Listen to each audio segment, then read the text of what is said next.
tekan like, subscribe, tekan loncengnya supaya mendapatkan video update dari kami. Selamat menonton. Assalamualaikum warahmatullahi wabarakatuh. Alhamdulillah wassalatu wassalamu ala Rasulullah wa ba'd. Kepada para wali calon siswa untuk santri TK di Yayasan Pendidikan dan Dakwah Islam Al-Imam Asy-Syafi'i yang sudah dinyatakan lulus, kami ucapkan selamat kepada seluruhnya, terutama kepada anak-anak kita yang sudah terpilih untuk bisa mengikuti atau untuk bisa menjadi santri yang terpilih di antara sekian banyak yang mengikuti tes belajar. Itu saya ucapkan selamat. Dan untuk itu, bagaimana untuk langkah selanjutnya? Kita perlu mengadakan sosialisasi, dan sosialisasinya kita laksanakan melalui online seperti ini. Untuk itu silahkan Bapak Ibu dengarkan, silahkan Bapak Ibu perhatikan. Kemudian kalau ada pertanyaan tentang SOP sekolah ini bisa ditanyakan langsung kepada TU, ya. Kalau memang ada yang masih kurang jelas, itu silahkan Bapak Ibu dengarkan baik-baik. Baik Bapak dan Ibu-Ibu semua, jadi ini adalah penjelasan mengenai standar operasional prosedur yang diterapkan di sekolah KIT dan prosedur daftar ulang yang insya Allah daftar ulang untuk calon wali yang ada di bawah naungan Yayasan Pendidikan dan Dakwah Islam Al-Imam Asy-Syafi'i. Baik Bapak-Bapak dan Ibu-Ibu,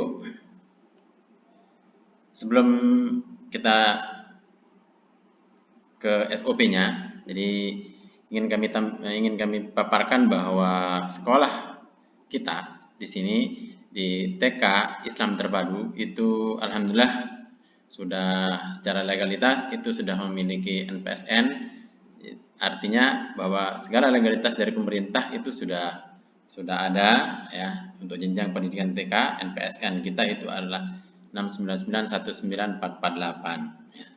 Kemudian proses pembelajaran yang ada di TK ya, itu ada istilahnya halaqah iqra dan baca ya. Jadi ini proses pembelajarannya ini dilakukan secara individual, dilakukan tidak secara klasikal ya, dilakukan secara giliran. Anak-anak itu begitu datang di pagi hari, insya Allah itu datangnya jam 7.30. Ini dimulai, kegiatan ini dimulai jam 7.30 sampai dengan jam 8. Artinya ada 30 menit yang akan dipakai untuk nanti anak secara bergiliran untuk menghadap kepada wali halaqahnya masing-masing ya.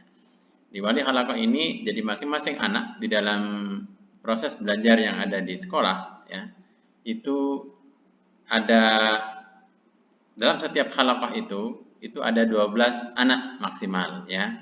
Ya kalau kurang ya bisa saja kurang, tapi kalau maksimal itu hanya 12 anak di setiap halaqahnya ya. Nah, itu nanti akan secara bergiliran. Jadi kalau Bapak Ibu datangnya cepat dapat halaqah Iqra dan bacanya. Kemudian ada juga dinamakan dengan kelas besar. Ini proses pembelajaran yang di sekolah ya. Ada namanya kelas besar. Kelas besar itu dia akan nanti ngumpul semua ya. Semuanya ngumpul di sana, tempat proses untuk pembelajaran Al-Qur'an, untuk menghafalnya, untuk murajaahnya, untuk pelajaran-pelajaran din yang bersifatnya mungkin ada yel-yelnya ataupun yang lainnya.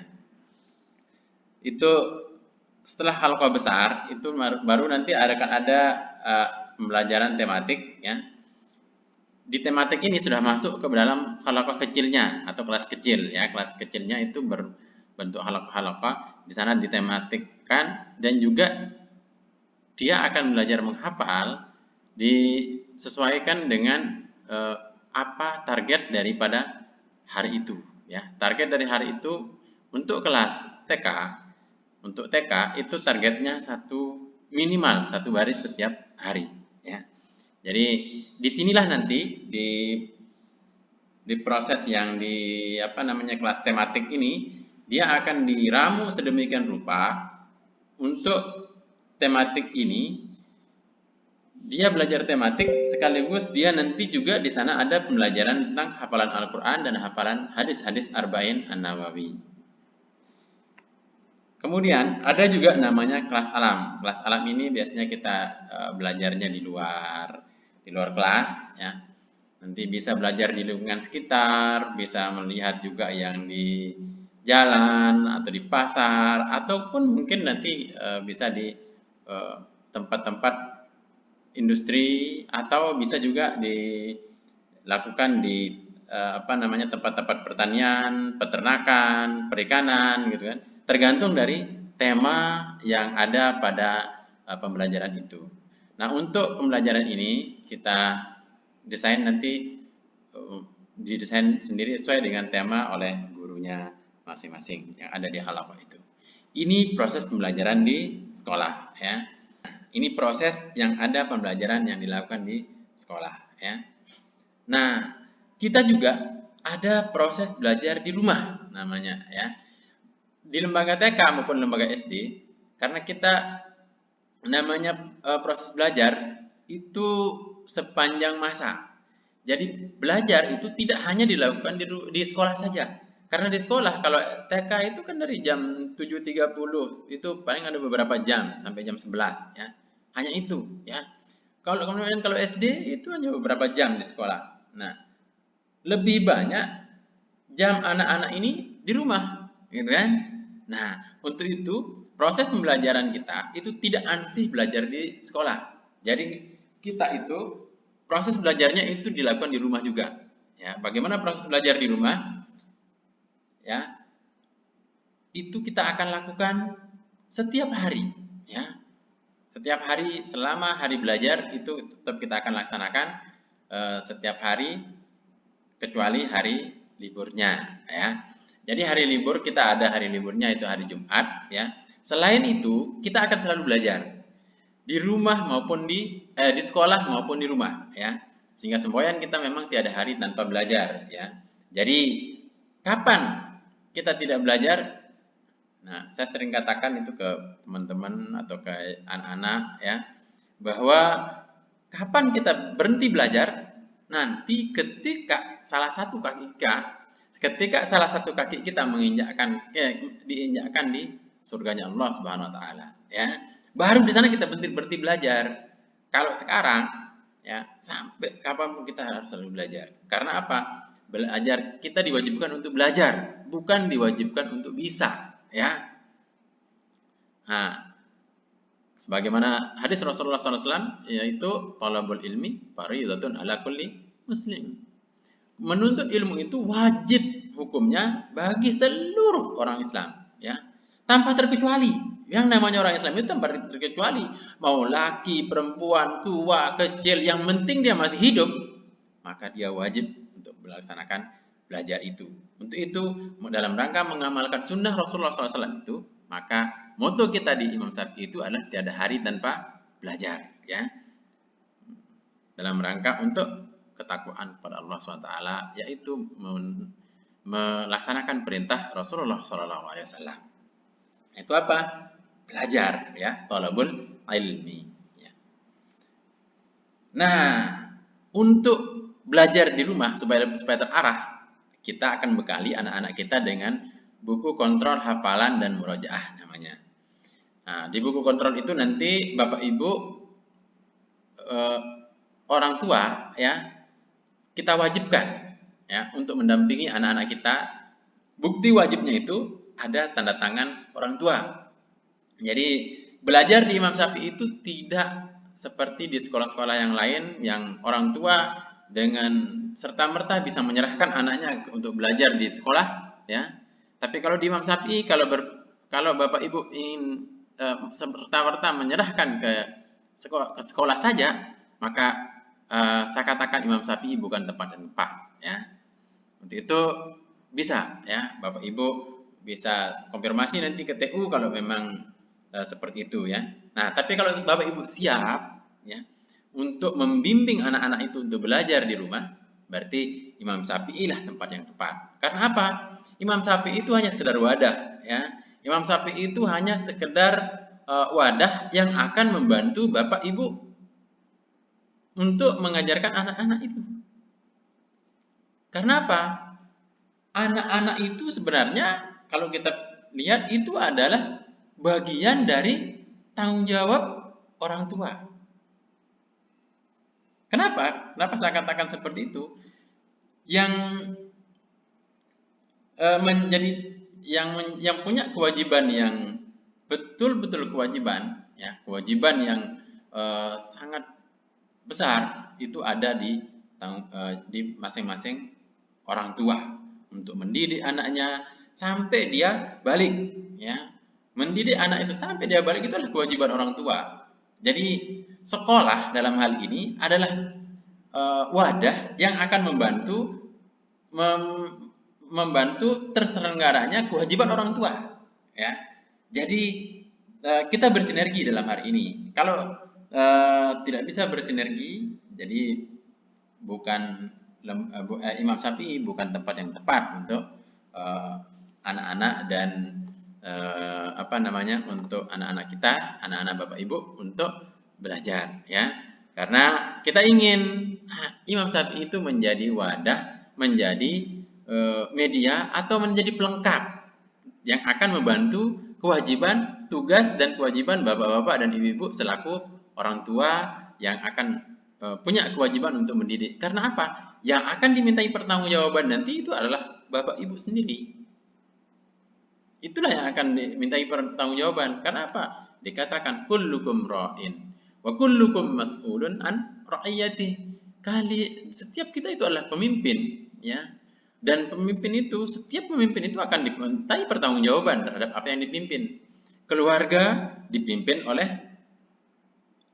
kepala keluarga, ya. Kalaupun kita tidak memiliki pemimpin, paling tidak kita akan menjadi pemimpin untuk diri kita sendiri.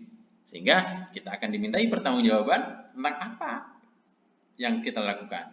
Nah, kalau di orang tua akan dimintai pertanggungjawaban. Kamu apakan anak-anakmu dulu sehingga dia na'udzubillah misalkan sehingga dia melanggar perintah-perintah Allah. Apakah tidak pernah kamu didik? Itu akan dimintai pertanggungjawaban. Nah, untuk itu Yayasan Al-Imam Syafi'i itu menjadi wadah untuk membantu bapak-bapak dan ibu-ibu untuk melaksanakan kewajiban, yaitu mendidik anak-anak, mendidik generasi-generasi penerus yang akan menjadi aset kita, ya. Aset kita selaku orang tua itu yang akan diberikan, yang akan kita yang akan menjadi aset yang nantinya bisa menjadi menjadi pemberat mungkin timbangan amal kita, yang mudah-mudahan itu menjadi pemberat timbangan amal kebaikan. Jangan sampai aset kita itu menjadi pemberat timbangan kejelekan kita. Nah, untuk itu solusinya adalah kita harus memberikan pendidikan agama ini kepada anak-anak kita supaya nantinya bisa menjadi pemberat timbangan amal kebaikan kita. Nah, kalau sudah seperti itu kita perhatikan mana lebih lama waktunya dia di rumah dengan waktunya di sekolah, ya. Kalau kita perhatikan kan dia akan lebih lama waktunya di rumah. Nah, untuk itu kita ingin anak-anak yang dididik di Imam Syafi'i itu dia itu dengan memanfaatkan waktu yang lama itu, Bapak Ibu juga bersinergi dalam hari ini, ya. Bagaimana dengan buku kontrol hafalan dan murajaah itu hanya sekedar sarana untuk mengaktifkan belajar yang di rumah dalam rangka untuk membuat anak-anak kita ini bisa mahir terutama dalam hal din atau agama ini, ya. Baik itu dari hafalan maupun pelajaran-pelajaran agama yang lainnya. Nah, kemudian juga nanti akan diberikan tugas-tugas, ya. Tugas-tugas itu berupa mungkin di buku tematiknya, mungkin di buku yang lainnya, buku agamanya, mungkin buku bahasa Arabnya. Nah, tugas-tugas itu pun kami berharap orang tua tidak tinggal diam. Nah, kenapa? Bagaimanapun itu, seperti yang saya katakan tadi, anak itu akan tidak bisa kami kontrol dari rumah. Tidak bisa seperti kita meremot dari jauh, itu tidak bisa, ya. Yang bisa mengontrol itu adalah bapak ibu di rumah. Jadi keberlangsungan dan keberhasilan pendidikan di rumah itu sangat tergantung dari kontrol dari Bapak dan Ibu.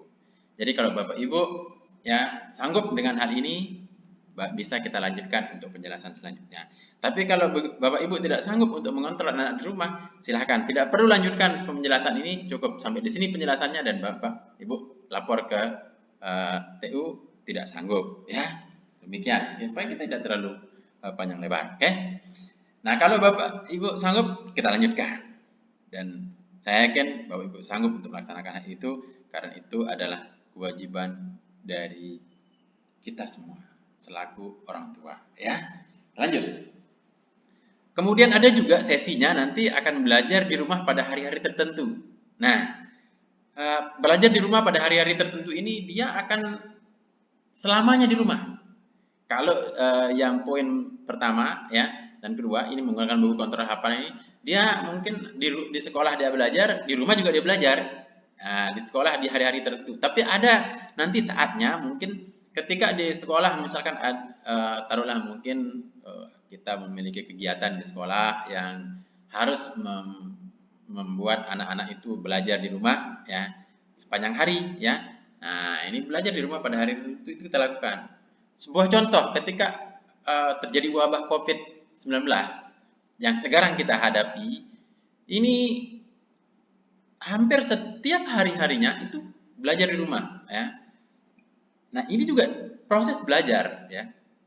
Jadi yang seperti ini anak-anak kita akan sertai dengan tugas belajar, kemudian panduan belajar dan juga tutorial-tutorialnya yang kita berikan melalui media apa saja yang bisa ya, termasuk media YouTube yang sekarang lagi populer atau juga media-media sosial seperti WhatsApp, Telegram, kemudian Instagram ataupun yang lainnya yang intinya pembelajaran itu akan bisa tersampaikan ya. Jadi itu akan dilaksanakan di rumah sepanjang hari ya. Kemudian ada juga belajar di rumah sepanjang hari itu maksudnya seperti yang kondisi kita yang sekarang ini ya, belajar di rumah sepanjang. Nah, sekarang saya akan masuk ke dalam SOP kehadiran, standar operasional prosedur. Tapi sebelum masuk ke dalam SOP kehadiran, perlu kita lihat dulu. Saya jelaskan sedikit ya. Untuk waktu belajar TK ya ini pertama Iqra dan baca Latin secara mandiri itu dilakukan dari jam 7.30 sampai jam 8. Kemudian halaqah besar ini dengan tematik ini itu dilakukan sampai dengan jam 11.00 ya. Nanti kalau kegiatan lapangan ini biasanya kita lakukan itu tidak tetap ya. Itu kondisional saja, kondisional tergantung dari tema yang dilakukan pada saat itu ya. Jadi yang rutin itu adalah dari jam 7.30 mulai belajarnya sampai dengan jam 11.00 ya. Jadi kapan jemputnya? Jemputnya jam 11 itu, setelah jam 11 misalkan ya. Nah, baik, itu mengenai waktu belajar. Nah, baru kita akan lanjut ke dalam SOP kehadiran siswa atau standar operasional prosedur kehadiran siswa. Mengenai SOP ini, tolong betul-betul diperhatikan, tolong betul-betul Bapak Ibu pahami apa SOP dari SOP yang ada ini, mulai dari SOP nanti akan saya jelaskan satu persatu, SOP kehadiran siswa, SOP kepulangan, SOP ketidakhadiran, ya. Nah, ini yang terutama yang ini yang perlu kami tekankan untuk Bapak Ibu perhatikan, ya. Nah, bila perlu, kalau Bapak Ibu belum dengan sekali melihat ini belum begitu memahaminya atau masih ada yang kurang paham dengan SOP ini, silahkan Ibu ulang-ulang video ini ya. Silahkan Ibu ulang-ulang penjelasan ini boleh ya. Karena kalau penjelasan secara langsung Bapak Ibu suruh saya ngulang sampai 5 kali mungkin masih saat senyum. Tapi kalau disuruh ngulang sampai 100 kali ya mungkin lah bisa berubah mungkin suaranya ya. Tapi kalau rekaman ini Bapak Ibu suruh ulang sampai 1000 kali pun dia akan tetap ya.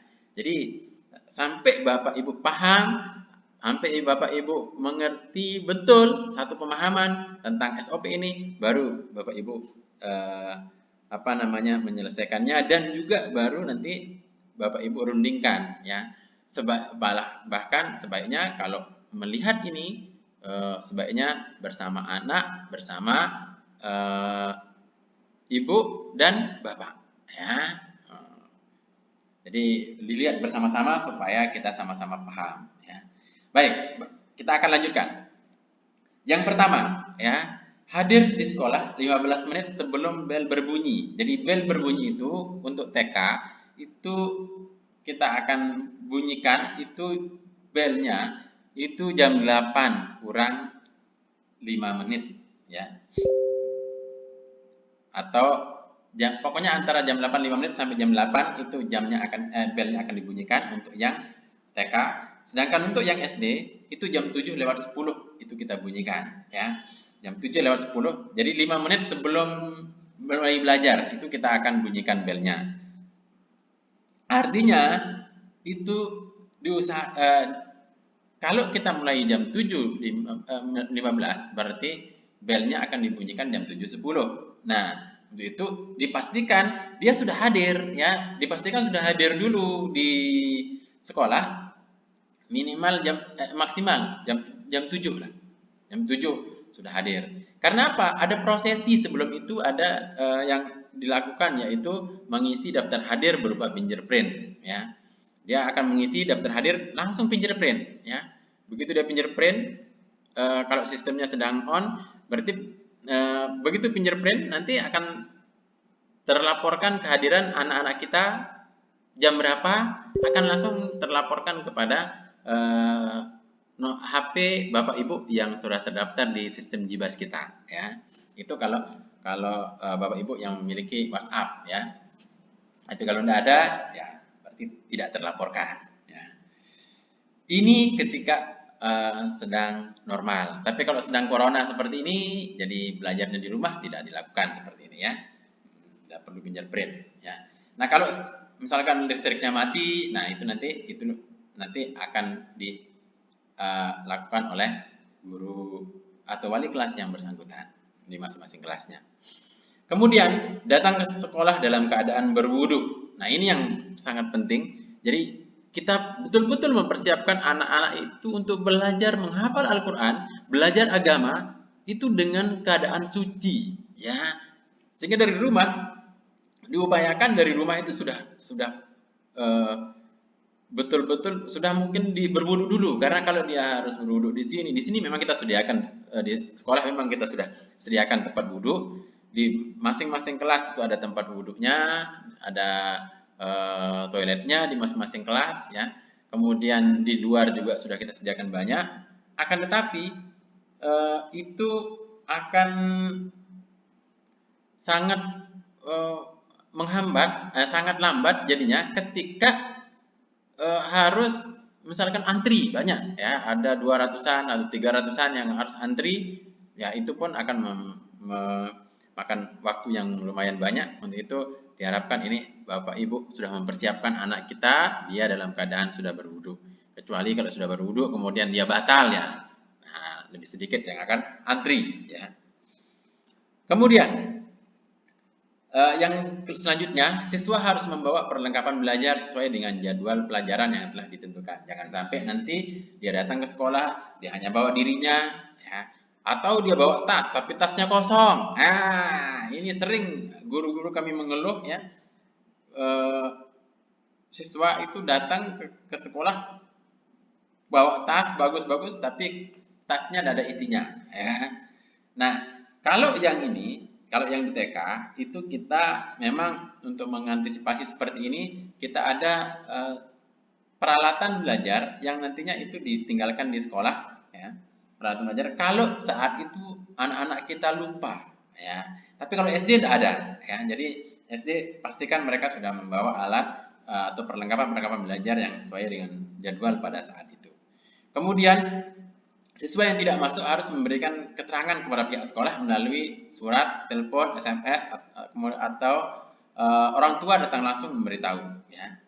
Ini kalau dia tidak hadir. Jadi tidak hadir bukan mestinya harus begitu mau tidak hadir langsung menghilang ya. Kemudian selanjutnya, siswa yang terlambat harus melaporkan alasan keterlambatan kepada guru piket atau kepada TU dan diberi sanksi. Sanksinya ya insya Allah sanksi yang mendidik ya. Jadi kita di sekolah ini sangat mengecam bahwa kita punya prinsip di sini bahwa sanksi yang diberikan itu adalah sanksi yang mendidik, bukan sanksi yang berupa kekerasan ya. Jadi kami di sekolah ini sangat kita tekankan kepada seluruh guru-guru, seluruh PTK, seluruh pendidik dan tenaga kependidikan bahwa kita tidak memberlakukan sanksi yang kekerasan ya. Apalagi sampai terjadi pemukulan atau apa ya, itu sangat kami hindari dan sangat dilarang keras untuk melakukan hal seperti itu ya. Kemudian siswa yang datang dengan cara diantar ya, batas pengantaran sampai pada batas yang telah ditentukan sekolah ya. Jadi diantarnya ini jangan sampai diantarnya langsung sampai ke dalam kelas ya, kecuali hal-hal tertentu mungkin ya. Tapi biasanya kita hanya antarnya sampai kepada karena kita tidak memiliki gerbang, jadi batasnya itu yang di dekat depan masjid ya. Jadi begitu diantar, diserahkan, serah terima, mungkin ketemu sama gurunya ya, kemudian balik ya. Jadi tidak ditunggu ya. Nah, siswa baru ini khusus untuk siswa baru yang masih ditunggu oleh orang tua, itu kita untuk awal-awal yang pertama kelas TK ya, ini dan SD kelas 1 ya, itu ya kita masih berikan toleransi ya, tapi toleransinya hanya 30 hari dari hari pertama masuk sekolah ya. Nah, selanjutnya apabila melewati batas hari yang telah ditentukan, anak masih belum bisa ditinggal, orang tua itu dipersilahkan menunggu di luar area sekolah ya. Ini dalam rangka untuk melatih kemandirian anak kita ya, bukan untuk menghukum orang tua gitu kan, tapi ini adalah dalam rangka untuk kita melatih kemandirian anak-anak kita ya. Itu mengenai kedatangan ya. Sedangkan SOP yang kedua yaitu standar operasional prosedur kepulangan siswa. Bagaimana kepulangannya? Siswa pulang sebagaimana jadwal kegiatan pembelajaran yang telah ditetapkan oleh sekolah. Ya, tadi sudah kita jelaskan bahwa jadwal TK pulangnya jam 11, jadwal SD yang pagi pulangnya jam 13.30, jadwal pulang SD yang sore itu jam 17.45 ya. Jadi kalau yang dijemput silahkan menjemputnya pada jam tersebut ya. Kemudian siswa yang belum dijemput, batas toleransi waktu penjemputan 15 menit setelah jadwal pembelajaran berakhir. Jadi kalau pulangnya 13.30, kita masih menunggunya, gurunya akan menunggu sampai jam 13.45 ya. Nah, setelah itu ya, Bapak masih belum menjemput juga ya. Berarti itu ketika terjadi apa-apa ya, misalkan terjadi hal-hal yang tidak kita inginkan, Bapak dipastikan jangan sampai menuntut sekolah ya, karena kita dari awal sudah katakan bahwa kita memberikan toleransi penjemputan itu 15 menit setelah jadwal pembelajaran berakhir. Untuk itu, saya harapkan, saya tekankan di sini bahwa penjemputan itu bagi anak-anak kita yang jauh, rumahnya jauh, mungkin ada di Ampenan, mungkin ada di Lombok Tengah, ada di Gerung misalkan ya, rumahnya jangan sampai dijemput itu sampai jauh waktunya ya, kasihan anak kita ya. Nah, untuk itu datanglah, mungkin datang sebelum waktunya pulang boleh ya, ikut murojaah di sini ya. Itu. Kemudian kepulangan yang tidak sesuai dengan jadwal kegiatan pembelajaran atau ini sekolah akan memberitahu kepada siswa atau orang tua minimal sehari sebelumnya ya. Jadi misalkan besok hari Senin ini, sekarang hari Ahad, misalkan hari Senin besok kita akan belajarnya sampai jam 10 misalkan ya. Nah, itu kita akan informasikan. Minimal 1 hari sebelumnya kita akan informasikan. Tapi kalau saat ini tidak ada informasi seperti itu, jadi kalau terjadi misalkan harus dipulangkan siswa, ya kita akan melakukan menelpon atau menghubungi nomor-nomor yang sudah ada tertera di sekolah. Nah, kalau pemberitahuan seperti ini biasanya kita akan beritahu melalui anak-anak kita ya, akan kita beritahu melalui anak, dan juga kita biasanya memberitahu melalui pesan dari WhatsApp ya, atau pesan dari SMS ya. Kemudian, dalam keadaan tertentu, kepulangan siswa yang tidak sesuai jadwal bersifat mendadak, maka sekolah akan menelpon atau SMS kepada orang tua bagi siswa yang membutuhkan penjemputan. Ya, jadi kalaupun sampai misalkan tidak ada yang tidak bisa dihubungi, berarti itu nanti kita akan tunggu sampai pada jadwalnya. Ya, jadi kalaupun misalkan ada kegiatan ternyata misalkan ada kegiatan yang tidak terencana dari sebelumnya, misalkan ada yang meninggal misalkan, sehingga ada salah satu anggota sekolah itu meninggal, ya kita akan meninggalkan sekolah tentunya. Nah, kalau ada yang masih belum dijemput, itu tetap tanggung jawab sekolah akan menjaganya di sekolah, ya.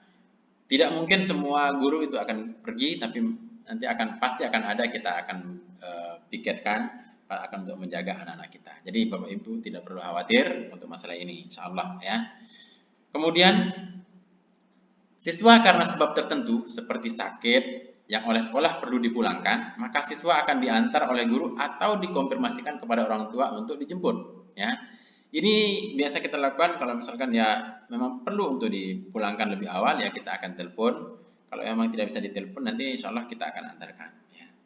Kemudian siswa yang dijemput karena ada keperluan untuk pulang atau untuk sementara, ya, penjemput harus ini pulang terus atau mungkin hanya pulang sebentar, ya itu maksudnya. Penjemput harus minta izin kepada wali kelas atau guru yang memberikan pembelajaran pada saat itu dan mengisi formulir perizinan yang disiapkan sekolah. Artinya apa? Kalaupun Bapak Ibu mungkin mau mengajaknya pulang sebentar, mungkin sekitar setengah jam, mungkin mau diajak pulang, jangan sampai tanpa pemberitahuan, karena kita nanti apalagi sekarang maraknya penculikan anak di mana-mana gitu, jangan sampai terjadi seperti itu. Nah, sehingga kita bisa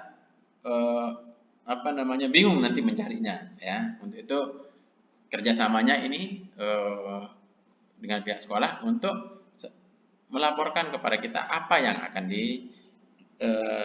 mungkin misalkan anak mau diajak kemana, misalkan sebentar, ya, atau selanjutnya misalkan, ya. Kemudian siswa yang masih menunggu jemputan harus menunggu di dalam lingkungan sekolah. Nah, ini yang perlu ditekankan kepada anak-anak kita, ya, terutama ini. Ya, jadi nanti siswa yang masih menunggu jemputan itu harus menunggu di dalam lingkungan sekolah, bukan menunggu di pinggir jalan, ya. Bukan menunggu di pinggir jalan, karena kalau terjadi apa-apa nanti di pinggir jalan, kita tidak tahu, ya. Jadi setiap anak yang dijemput, caranya itu nanti usahakan tetap, ya, orang tua kalau menemukan anak di luar sekolah, ya, di luar sekolah, jangan lantas begitu datang sana, ayo naik, udah di luar, ayo naik, jangan, ya. Usahakan supaya dia tidak kebiasaan seperti itu, Bapak Ibu ajak dia dulu ke dalam, kasih tahu, ya, kasih tahu anak kita bahwa itu perbuatan yang salah, ya. Karena apa? Karena menunggu itu jemputan itu harus di dalam lingkungan sekolah supaya bisa diawasi, ya. Kemudian itu mengenai SOP kepulangan selanjutnya, siswa yang pulang dengan cara dijemput agar melapor kepada pihak sekolah, ya. Jangan sampai begitu lihat anaknya langsung ambil pergi, kita tidak tahu nanti, ya. Apalagi kalau yang yang menjemputnya itu nanti tidak ngasih tahu, misalkan biasanya dijemput oleh bapaknya, kemudian ibunya tiba-tiba menjemput. Nah, itu masalah, ya. Tiba-tiba menjemput dan nanti ibunya juga tidak ngasih tahu kepada bapaknya kalau dia yang jemput, bapaknya datang jemput, anaknya sudah tidak ada. Nah, kalau diinformasikan kepada pihak sekolah, misalkan yang sudah dijemput, saya sudah jemput nih, serah terima dengan pihak sekolah, maka insya Allah itu tidak akan terjadi hal-hal yang tidak kita inginkan, ya. Selanjutnya, siswa yang dijemput itu berkumpul di tempat penjemputan. Jadi ini perlu ditekankan kepada siswa supaya dia siap berkumpul di tempat yang sudah ditentukan nanti oleh sekolah, ya. Jangan sampai dia yang belum dijemput itu keluyuran ke sana kemari di luar, keluyuran ke komplek-komplek, di jalan-jalan komplek, ya. Jangan, ya. Jangan sampai seperti itu. Kalau jadi seperti itu, ya, nanti misalkan Bapak Ibu menemukannya di luar, ya, tolong diperingatkan dan bila perlu dibawa ke sekolah dulu. Diinformasikan, dilaporkan ke pihak sekolah, ya, supaya kita juga bisa untuk memperhatikannya. Yang selanjutnya, siswa dijemput pada batas penjemputan yang telah ditentukan sekolah, yaitu nanti seperti batas seperti pengantaran ya. Kemudian penjemput harus menandatangani buku penjemputan sebelum membawa anak dari sekolah ya. Jadi nanti kita sudah akan siapkan buku penjemputan atau serah terima dengan wali kelasnya ya. Paling tidak di sana mungkin kalau memang ada yang perlu ditanyakan di sana bincang-bincang mungkin bisa ditanyakan sekilas atau apa ya, bisa dimanfaatkan yang 1-2 menit untuk bertemu atau sekedar untuk serah terima dengan dengan wali kelasnya ya. Kemudian orang tua harus konfirmasi ke sekolah jika siswa dijemput oleh selain penjemputnya. Ini yang terutama ya. Jangan sampai nanti dijemput oleh Gojek terus dia tidak orang tua tidak konfirmasi ya. Atau kalau Gojek yang jemput ya, atau kalau Gojek yang jemput atas perintah bapak misalkan atau ibu ya. Tapi orang lain yang menjemput yang bukan atas perintah bapak dan ibu, ya itu jadi berabe ya. Jadi kita tidak akan memberikan anak itu dijemput kalau tidak dijemput oleh yang bukan penjemputnya yang biasa kalau tidak ada konfirmasi dari orang tua. Ya. Kemudian petugas penyerahan anak adalah petugas yang telah ditentukan sekolah dibantu oleh guru piket harian ya. Itu biasa itu kita adalah petugas serah terima anak itu nanti ada guru piket, ada juga dengan wali kelas ya. Nah, bagaimana kalau anak tidak hadir? Ini ada SOP-nya juga. Yang pertama, siswa diperbolehkan tidak hadir apabila benar-benar sakit ya. Jangan sakit yang dibuat-buat ya. Benar-benar sakit atau keperluan keluarga yang sangat penting dan orang tua menyampaikan izin secara langsung atau tertulis kepada pihak sekolah. Jadi karena dia sakit terus ya udah dia sakit besok kita kasih tahu, bukan begitu ya. Nah, kalaupun dia sakit parah sekalipun, kalau bapak ibu tidak memberitahu kepada pihak sekolah maka sekolah akan menganggapnya dia alfa ya. Nah untuk itu apapun itu harus diberitahukan kepada pihak sekolah ya. Kemudian, siswa yang tidak hadir dan orang tua tidak menyampaikan izin kepada sekolah dianggap alfa atau tidak hadir tanpa keterangan. Ya, udah saya kasih, udah tadi ya. Kemudian, siswa yang tidak hadir 3 hari berturut-turut tanpa ada keterangan atau ada izin yang siswa yang tidak hadir 3 hari berturut-turut tanpa ada keterangan atau ada keterangannya tapi izinnya terlalu lama sampai sebulan misalkan ya. Pihak sekolah akan menghubungi orang tua atau walinya untuk melakukan konfirmasi. Ya, itu akan kita lakukan.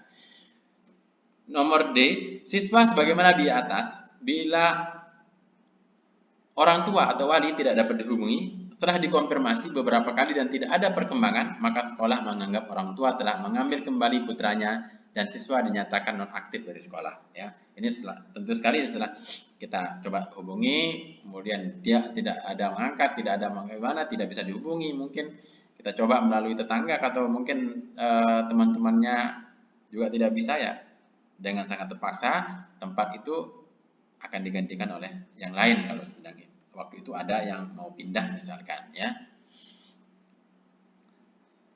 Nah, kemudian itu SOP yang berkenaan dengan siswa ya. Siswa itu ada kedatangan, ada kepulangan dan ada juga ketidakhadiran.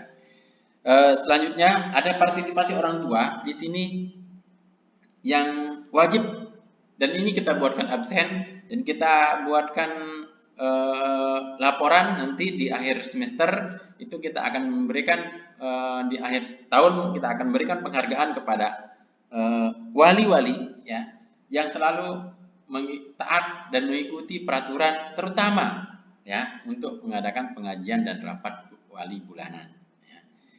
Jadi pengajian kita laksanakan ini bulanan ya.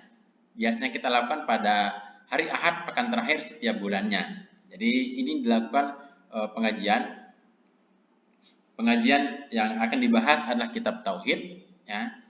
Yang sekarang itu berlanjut ya sampai akan selesai nanti kitab tauhidnya. Kitab tauhid itu akan dibahas oleh asatizah itu secara bergiliran ya. Namun akan berkelanjutan ya. itu dia laksanakan setiap hari Ahad. Jadi siapa yang bisa hadir? Ini yang boleh hadir di sini adalah orang tua, ibu dan bapak. Nah, orang tua dari anak, ibu dan bapak. Kemudian boleh juga mengajak adiknya, kakaknya, siapa yang ada di rumah boleh diajak untuk ikut pengajian dan rapat bulanan ini, ya. Karena apa? Memang ini kita peruntukkan supaya seimbang, anak juga dapat belajar, anak belajar, orang tua juga bisa belajar, ya. Sehingga kewajiban belajar itu seperti yang dikatakan, kewajiban belajar tiada hari tanpa belajar, itu kita bisa laksanakan. Minimal untuk orang tua itu bisa sekali dalam 1 bulan, ya. Kemudian di sini berisi juga pengarahan dan informasi-informasi sekolah seputar sekolah lah, pengarahan dari kepala sekolah, pengarahan dari yayasan, gitu kan. Nanti akan disampaikan pada saat seperti ini. Kemudian kita juga dalam forum seperti ini ada mungkin masukan-masukan, saran, boleh disampaikan pada saat itu, ya. Kemudian yang tidak kalah pentingnya itu adalah kita pembagian rapat bulanan itu untuk berdiskusi dengan wali kelas. Apa yang didiskusikan? Ini nanti didiskusikan dengan wali kelas menginformasikan, akan menginformasikan perkembangannya mungkin spesifik kepada orang-orang tertentu atau secara umum, ya. Nah, bisa juga orang tua ini bertanya, ya, sekaligus mungkin nanti kita akan berikan, karena kita berikan raport 1 bulan, ya, nanti di raport itu, ya, akan tertulis, ya. Tertulisnya bagaimana? Semua yang dilakukan pada 1 bulan itu akan tertulis, ada nilainya apa misalkan. Nah, kalau ujian itu kita akan tulis, dan kalau yang tidak ikut ujian berarti nilainya tidak ada, ya. Nah, di raport bulanan ini itu kalau yang misalkan sakit, ya, sehingga dia tidak bisa ujian pekanan misalkan di karena apa namanya, di ujiannya, di ujian hafalannya, karena ujian itu hafalan itu ada namanya ujian hafalan pekanan, ada ujian bulanan, ada ujian semesteran, ya. Jadi setiap pekan itu ada nilai hafalannya. Nah, kemudian ada juga nilai penilaian harian kalau untuk yang pelajaran selain hafalan, ya. Pelajaran tematik, pelajaran agama, pelajaran bahasa Arab misalkan, ya.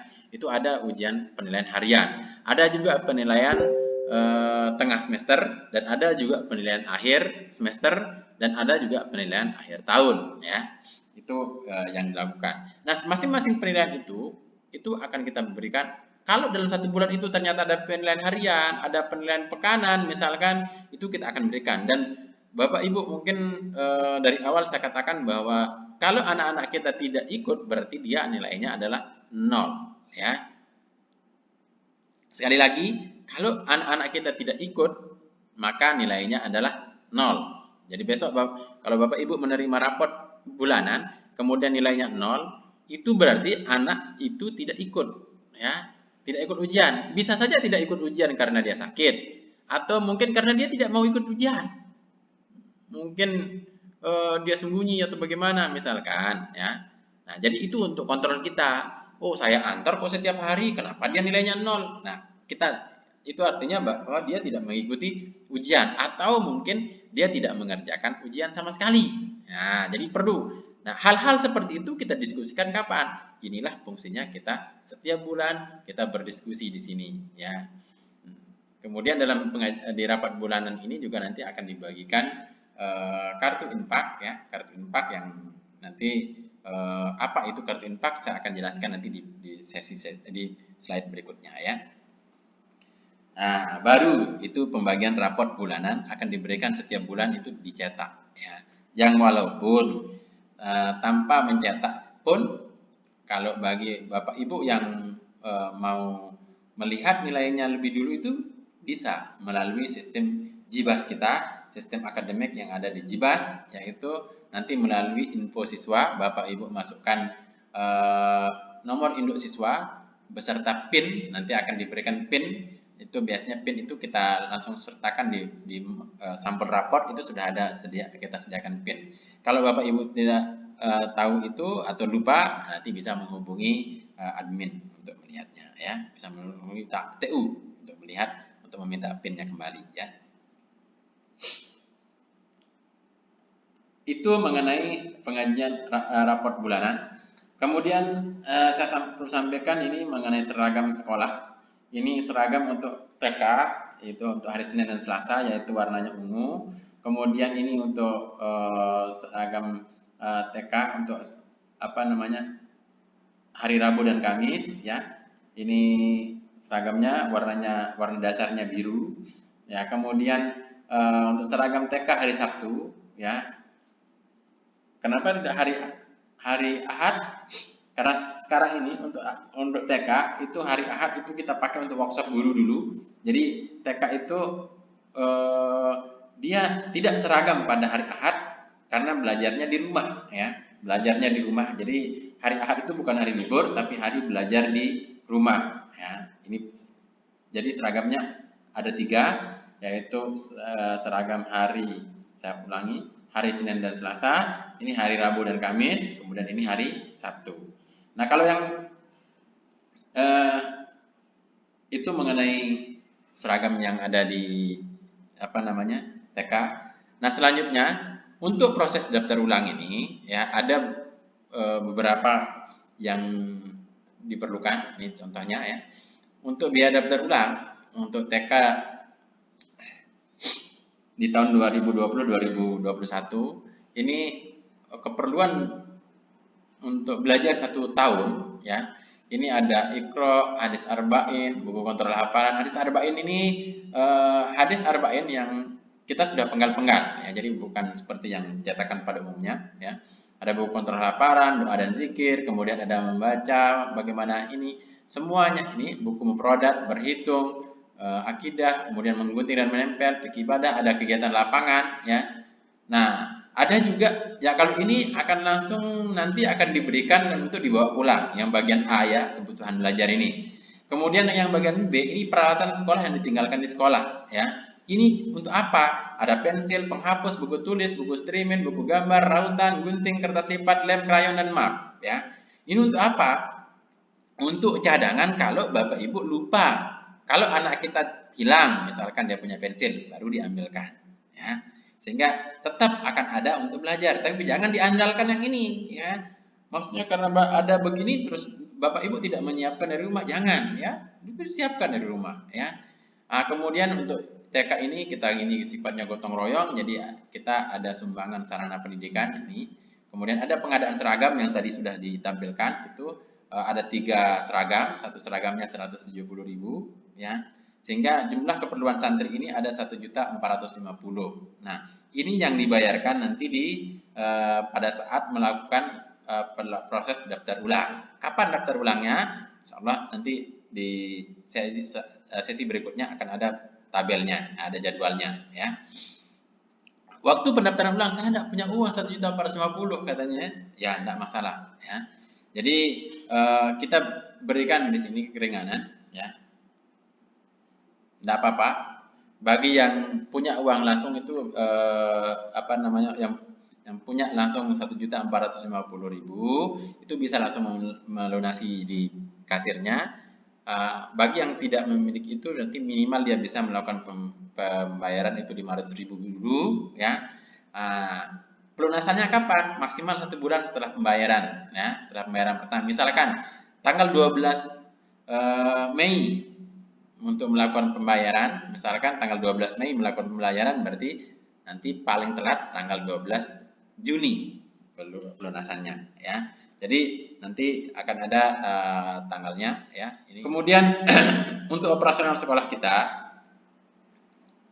karena kita tahu bahwa sekolah kita ini adalah sekolah yang dikelola oleh masyarakat. Jadi untuk operasional sekolah itu kita laksanakan secara gotong royong, ya. Kita laksanakan secara gotong royong artinya apa? Kita akan bergotong royong sesuai dengan kemampuan kita, ya. Yang mampunya banyak silahkan bisa banyak, yang mampunya sedikit silahkan bisa sedikit, ya. Nah, tapi yang jelas yang tahu kemampuan Bapak dan Ibu itu adalah Bapak Ibu sendiri dan Allah Subhanahu wa taala.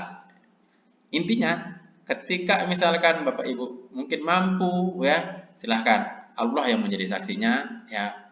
Karena apa? ini adalah salah satu wadah, salah satu sarana untuk Bapak Ibu bisa menitipkan, ya. Bapak Ibu bisa menitipkan harta Bapak Ibu untuk nanti diambil kapan? Ya, penitipannya bisa dititipkan melalui sekolah untuk amal jariah Bapak Ibu, nanti diambilnya nanti di akhirat. Karena kita tidak bisa membawa uang kita sendiri. Ya, kita tidak bisa membawa harta kita sendiri. Kita harus ada tempat penitipan, ya. Nah, untuk itu sekolah memberikan jasa penitipan, ya, untuk operasional sekolah, ya, untuk operasional anak-anak kita belajar agama, anak-anak kita belajar di sini. Jadi itu adalah tempat sarana penitipan yang insya Allah itu nanti kita akan ambil nanti kita dapatkan nanti di apa namanya di hari akhirat. Mudah-mudahan itu menjadi pemberat timbangan amal kebaikan kita, ya. Nah, kemudian ini kita lakukan subsidi silang, ya. Yang mampu silahkan bisa, mungkin kalau anunya bisa banyak, ya. Untuk nanti membantu siapa? Untuk membantu teman-teman kita yang tidak mampu. Maksudnya dia mungkin kemampuannya terbatas, jadi dia mengeluarkannya sedikit, ya. Nanti akan dibantu untuk operasional itu oleh orang-orang yang punya kelebihan rezeki yang Allah Subhanahu wa taala titipkan melalui Bapak Ibu, ya. Nah, itulah sistem kita. Ini sistemnya sistem infak. Jadi seikhlasnya, ya, sesuai dengan kemampuan yang diberikan oleh Allah Subhanahu wa taala, ya. Jadi yang sekali lagi saya katakan, yang tahu kemampuan Bapak dan Ibu itu adalah Anda, itu adalah Bapak Ibu sendiri dan Allah Subhanahu wa taala. Jadi saksinya adalah Allah Subhanahu wa taala. Jangan sampai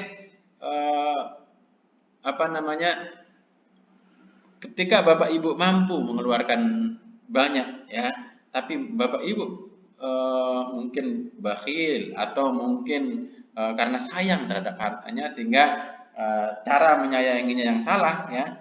Mestinya cara menyayanginya itu dengan diinfakkan, ya. Tapi karena sayangnya salah, berarti jangan dia menyimpan, ya, kemudian dikeluarkan untuk sekolah sangat sedikit sekali, ya. Padahal Bapak Ibu mampu, saya khawatir, saya takut Allah membuat Bapak Ibu tidak mampu selamanya, ya.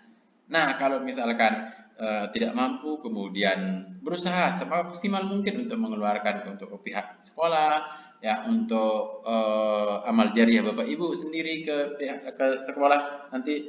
Nah, mudah-mudahan itu adalah doa, bagian dari doa kita, bagian dari yang bisa kita juga pergunakan untuk tawasul kita kepada Allah untuk berdoa meminta kelebihan rezeki yang lainnya, ya.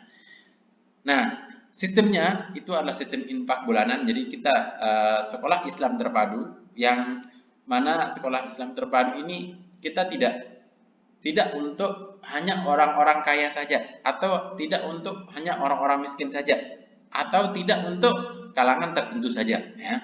Nah, untuk itu apa? Supaya bisa semua, kita mohon kerelaan dari bapak-bapak yang punya kelebihan harta untuk membantu, saling membantu di sini. Nah, bagaimana modelnya? Nanti setiap bagi raport itu kita akan berikan kartu infak bulanan namanya. Itu kita akan bagikan. Kemudian itu yang akan dipakai untuk catatan, untuk dikembalikan nanti kepada kasir kita, ya. Pada kasir nanti atau di bagian administrasi. Karena apa? Nanti di formulir kita akan membagikan formulir juga, formulir infak itu ada tanggal kesanggupan, ya. Misalkan sanggup membayar seperti apa nanti akan saya jelaskan setelah ini, ya. Kemudian di sini saya katakan, saya pisahkan ini, akad infak itu adalah akad dengan Allah Subhanahu wa taala yang ditulis di dalam formulir infak. Formulirnya seperti ini, ya. Saya jelaskan sedikit untuk formulir ini. Misalkan saya bertandangan di bawah ini, nanti Bapak Ibu tulis nama Bapak Ibu, kemudian alamat, wali dari, nah di sini tulis nama anaknya, anak siapa, mungkin Ahmad misalkan, ya. Jenjang pendidikan di sini ditulis TK atau SD, ya. bersedia berinfak kepada sekolah Imam Syafi'i demi kelancaran jalannya pendidikan pada lembaga ini sejumlah berapa? Ya, mungkin 200.000 kah, 500.000 kah? Ya, nanti Bapak Ibu tulis rupiahnya, angkanya, kemudian tulis misalkan di sini tulisnya 100.000.000 atau 500.000 ya, artinya dibaca 500.000, tulis di sini 500.000 rupiah yang akan saya berikan setiap tanggal berapa, misalkan setiap tanggal 3 misalkan ya, tulis di sini 3, kemudian di sini angka 3, di sini tulis 3 pada setiap bulan ya, melalui pengurus atau gurunya ya. Sambil berharap, saya berharap semoga apa yang saya berikan ini akan menjadi pahala dari Allah Azza wa Jalla. Amin ya. Kemudian Bapak Ibu tanda tangan di sini ya. Tanggal berapa tulis ini ya, kemudian tanda tangan. Nah, ini formulir ini kita sediakan nanti pada saat daftar ulang ya. Untuk itu Bapak Ibu dari sekarang rundingkan dengan pasangan Bapak Ibu ya. Mungkin rundingkan dengan suami, rundingkan dengan istri ya. Rundingkan berapa kemampuan yang dititipkan oleh Allah Subhanahu wa taala untuk membantu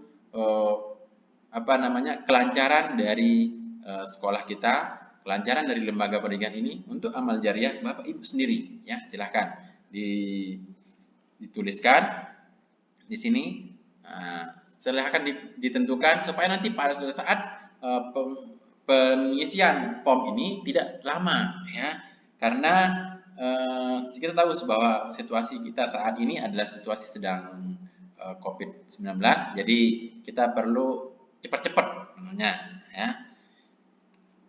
Nah, kemudian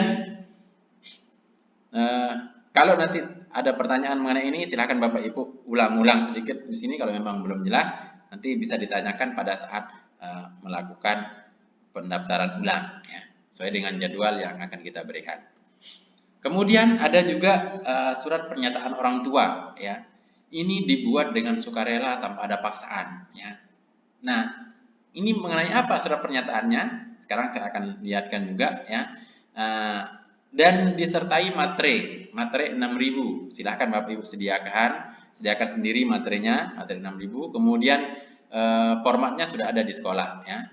Ini formatnya ya. Surat pernyataan orang tua wali murid. Ini juga yang bertanda tangan di bawah ini nama Bapak Ibu, alamat Bapak Ibu, nomor HP. Kemudian nomor HP Bapak Ibu di sini pekerjaan apa? Adalah orang tua atau wali dari, tulis nama anak, kemudian jenjang sekolahnya ya. Dengan ini menyatakan ya, pertama, telah memahami dengan baik SOP sekolah yang telah dijelaskan melalui sosialisasi dengan media YouTube dan bersedia untuk tunduk terhadap aturan itu dan segala konsekuensinya. Nah, maksudnya SOP yang Bapak Ibu tonton sekarang inilah itu yang maksudnya ya. SOP itu adalah yang Bapak Ibu tonton. Kalau Bapak Ibu belum paham, Bapak Ibu ulangi dari awal ya, Bapak Ibu ulangi lagi sampai betul-betul paham, sampai betul-betul mengerti dan yakin, baru Bapak Ibu tanda tangan surat pernyataan ini ya. Kalau belum paham juga silahkan ulangi lagi ya, bisa dilompat-lompat kan kalau memang di mana posisinya yang belum paham. Kemudian yang kedua, bersedia membimbing dan mengawasi siswa tersebut untuk mematuhi peraturan dan tata tertib sekolah ya. Yang ketiga, bersedia mengantar dan menjemput siswa berdasarkan waktu yang telah ditentukan. Yang keempat, bersedia mengikuti semua ketentuan yang berlaku di sekolah. Yang kelima, apabila saya tidak membimbing dan mengawasi sehingga siswa tersebut tidak mentaati semua ketentuan yang telah ditentukan di sekolah, saya tidak keberatan siswa tersebut di atas menerima segala sanksi yang telah ditetapkan oleh pihak sekolah. Ya, silakan. Kemudian Bapak Ibu tulis tanggalnya, tanggal berapa, tulis nama di bawah, tempel materinya, kemudian tanda tangan. Ya, demikian penjelasan mengenai pernyataan orang tua. Ya.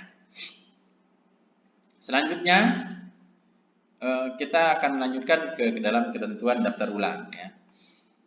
Syarat untuk melakukan daftar ulang itu pertama yang sudah lulus PSB, ya, yang sudah ada daftarnya di daftar kelulusan, itu yang berhak untuk melakukan eh, yang berhak untuk melakukan pendaftaran. Ya. Kemudian yang kedua, mengikuti sosialisasi daftar ulang ya melalui YouTube. Jadi kalau Bapak Ibu belum mengikutinya, silakan sekarang lihat dulu, baru nanti selesaikan. Pastikan ini selesai dulu. Bapak Ibu menontonnya sampai selesai, baru Bapak Ibu menentukan apakah akan daftar ulang ataukah tidak. Ya.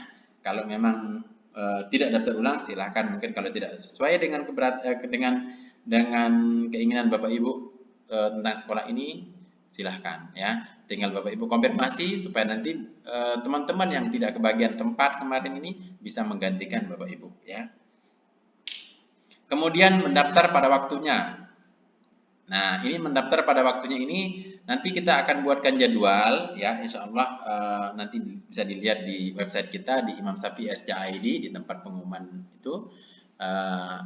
Atau Bapak Ibu bisa datang bisa menanyakan ke pihak sekolah melalui telepon di telepon sekolah ya. Nanti bisa dilihat, saya yakin semuanya sudah tahu nomor telepon sekolah.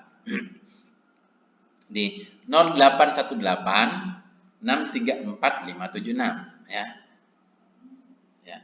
Itu nomor sekali lagi 0818 634 576 ya. Atau nomor teleponnya juga bisa. Nomor teleponnya sama ya. Tinggal ganti kode depannya 0370 634 576 ya. Nah, bagi yang tidak melakukan pendaftaran ulang pada jadwal yang sudah ditentukan, maka dianggap mengundurkan diri ya. Akan digantikan oleh yang lainnya ya. Kemudian waktu daftar ulang menandatangani surat pernyataan di mana yang tadi itu ya materinya disediakan sendiri oleh Bapak Ibu. Silahkan nanti Bapak Ibu bisa bawa materinya dari rumah ya, atau beli materinya di mana ya, silahkan ya. Kemudian mengisi formulir infak ya sesuai dengan kemampuan memang seperti yang sudah saya jelaskan tadi. Kemudian membayar minimal biaya daftar ulang ya. Kemudian melengkapi bagi yang belum menyerahkan ya, silahkan bisa melengkapi akta kelahiran, fotokopi akta kelahiran, KK, kemudian kartu-kartu yang dikeluarkan oleh pemerintah seperti BPJS misalkan, ada mungkin kartu PKH lah namanya, pokoknya kartu apa saja yang dikeluarkan oleh pemerintah, Bapak Ibu copy kemudian serahkan ke pihak sekolah. Kegiatan untuk jadwal daftar ulang TK itu kita mulai dengan sosialisasi daftar ulang, yaitu apa yang Bapak Ibu lakukan hari ini itu adalah sedang sosialisasi untuk daftar ulang, dimana ini kita akan laksanakan itu mulai hari Jumat tanggal 25 April 2021 ya. Nah kemudian itu kita laksanakan melalui YouTube sekolah ya. Adapun untuk daftar ulang itu tanggal 27 sampai 28 April itu dilayani jam 8 sampai jam 12.00, jam 8 sampai jam 12.00. Kemudian untuk saya ulangi ya, daftar ulangnya itu tanggal 27 sampai 28 April jam 8 sampai jam 12 ya.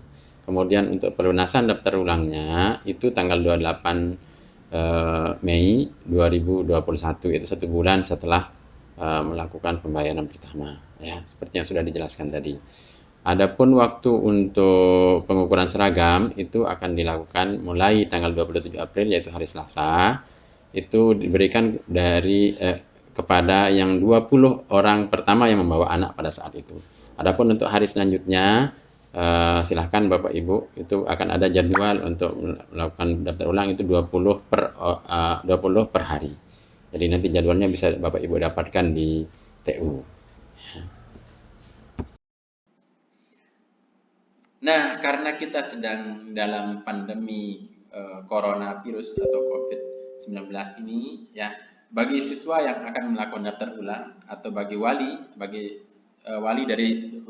dan calon siswa yang akan melakukan daftar ulang ini kami sangat mengharapkan untuk memperhatikan. Yang pertama, yang boleh daftar ulang itu adalah tidak dalam status ODP, PDP, apalagi positif COVID-19 ya. Kalau Bapak Ibu misalkan sedang menjadi PDP misalkan ya, kemudian ternyata harus daftar ulang pada saat itu, Bapak Ibu telepon ke pihak sekolah, konfirmasi ke pihak sekolah bahwa akan apa? Bahwa Bapak Ibu tidak bisa begini-begini, nanti insya Allah pihak sekolah akan memikirkan bagaimana untuk jalan keluarnya ya. Kemudian memakai masker, karena ini wajib sekarang ini ya, saat ini dalam masa pandemi ini, dalam masa COVID-19 ini ya, wabah ini, kita diwajibkan memakai masker. Jadi kita tidak akan melayani kalau Bapak Ibu tidak menggunakan masker ya. Kemudian menjaga jarak ya, menjaga jarak itu jarak ideal ya. Kemudian membawa alat tulis sendiri atau pulpen ya. Jangan sampai nanti kami tidak akan menyediakan bolpen ya. Yang kami sediakan itulah kertasnya ya. Tapi kalau bolpen silahkan bawa sendiri ya. Sebelum ke petugas pastikan sudah cuci tangan di tempat yang disediakan. Insya Allah di sekolah sudah disediakan itu tempat cuci tangan nanti, atau pakai hand sanitizer. Kalau memang membawa sanitizer sendiri ya silahkan ya. Oke, demikian beberapa hal yang perlu diperhatikan, terutama dalam layanan besok dengan status kita sekarang dalam kondisi darurat. Ya. Kemudian saya ulangi sekilas mengenai prosedur daftar ulang. Itu pertama ya, ini diagramnya. Pertama, Bapak Ibu pastikan membaca pengumuman di website kami di Imam Syafi'i SCID atau di jibas.imamsyafi'i.sch.id _ Nah, setelah itu Bapak Ibu langsung buka YouTube ya. Buka YouTube untuk apa ya? Buka YouTube itu cari channel YouTube kita yang ini, TK, IT dan SDIT Al-Imam Asy-Syafi'i. Itu ketik di sana langsung muncul ya. Langsung muncul gambar sekolah kita atau gambar logo sekolah ya. Nanti muncul itu, kemudian kalau ini subscribe-nya masih merah ya, Bapak Ibu klik subscribe supaya dia tidak merah ya, supaya Bapak Ibu mendapat update ya. Kemudian cari SOP, prosedur SOP sekolah ya. Setelah itu Bapak Ibu tonton ya. Kalau Bapak Ibu tidak memiliki kuota untuk menontonnya, besok di sekolah Bapak Ibu akan bisa menerima voucher ya, voucher untuk akses internet di sekolah ya. Kemudian Bapak Ibu tonton dulu videonya, baru nanti sampai selesai baru menandatangani surat pernyataan ya, baru diberikan untuk mengisi surat pernyataan, kemudian melakukan pembayaran ya. Ini surat pernyataan ini dan pernyataan infak dan pernyataan orang tua ya. Melakukan pembayaran ini bisa dilakukan melalui tunai atau juga bisa melalui transfer. Nanti kalau transfer kemana? Nanti bisa ditanyakan pada saat pendaftaran ya. Kemudian baru melakukan pengukuran pakaian ya. Itu alur yang mana itu masing-masing sudah ada petugasnya. Waktu mengisi surat pernyataan, Bapak Ibu sekaligus menyerahkan dengan akte dan KK bagi yang belum ya. Nanti untuk konfirmasi data apa di sini. Jadi petugasnya ini ada 1, 2, 3. Ada 3 pintu nanti yang akan Bapak Ibu lalui ya, untuk mengisi surat pernyataan, pintu untuk melakukan pembayaran, pintu untuk pengukuran pakaian ya. Demikian. Informasi lebih jelas nanti bisa Bapak Ibu lihat di Jibas Imam Syafi'i SCID ya, atau Imam Syafi'i SCID saja ya, tanpa Jibas ya, tanpa Jibas ketik Imam Syafi'i SCID atau jibas.imamsyafi'i.sch.id. Seperti ini tampilannya, contoh tampilannya. Nanti Bapak Ibu akan ada informasi di sini. Di sini nanti ini adalah SIM sekolah, sistem informasi manajemen sekolah, yang Bapak Ibu bisa memantau segalanya di sini. Pembayarannya sudah bisa dimantau di sini. Kemudian nilai anak-anak bisa dilihat di sini, perkembangan nanti anak-anaknya bisa, datanya anak-anak bisa, tapi khusus untuk anak Bapak Ibu sendiri. Nah, bisa melihat yang lain. Itulah fungsi dari PIN yang sudah diberikan ya. Mohon PIN itu jangan sampai dilupakan atau dikasih ke orang lain ya. Demikian beberapa beberapa prosedur, beberapa penjelasan yang perlu kami jelaskan. Semoga penjelasan ini bisa Bapak Ibu pahami, dan kalau sudah Bapak Ibu paham, silahkan. Kalau sudah mantap pikirannya, mantap keinginannya, dan setuju dengan semua SOP yang sudah ada di ini, maka silahkan. Kami persilahkan Bapak Ibu untuk ke tempat pendaftaran. Silahkan Bapak Ibu untuk melakukan pendaftaran ulang untuk anak-anak kita. Semoga anak-anak kita menjadi anak-anak yang soleh. Semoga anak-anak kita menjadi anak-anak yang bisa berbakti kepada kedua orang tuanya dan bisa berguna untuk kehidupan di dunia dan juga kehidupan di akhirat. Dan semoga anak-anak kita ini sebagai aset kita itu bisa membawa kita ke surganya Allah Subhanahu wa taala. Dan untuk itu, kalau ada kata-kata yang kurang jelas atau kata-kata yang salah, saya mohon maaf atas penyampaian ini. Atas perhatian Bapak Ibu saya ucapkan terima kasih. Subhanakallahumma wa bihamdika asyhadu an la ilaha illa anta astaghfiruka wa atubu ilaik. Assalamualaikum warahmatullahi wabarakatuh.